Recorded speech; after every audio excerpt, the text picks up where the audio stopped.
नमस्कार मंडळी मित्रांनो, तुम्ही पाहू शकता आत्ताच बकासूर कडावा मैदानामध्ये दाखल झालेला आहे। आत्ताच मित्रांनो त्याला गाडीतून उतरवण्याचे काम सुरू आहे।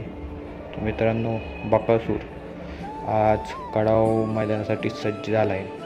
बकासूरची शर्यत सर्जा सोबत आहे। मित्रांनो, पाहू बकासूरचं कसं नियोजन आहे। तर मोहित शेठ देखील मित्रांनो मैदानामध्ये दाखल झाले आहेत। मित्रांनो, बकासूर 100% मित्रांनो बिनजोडसाठी सज्ज झाला आहे।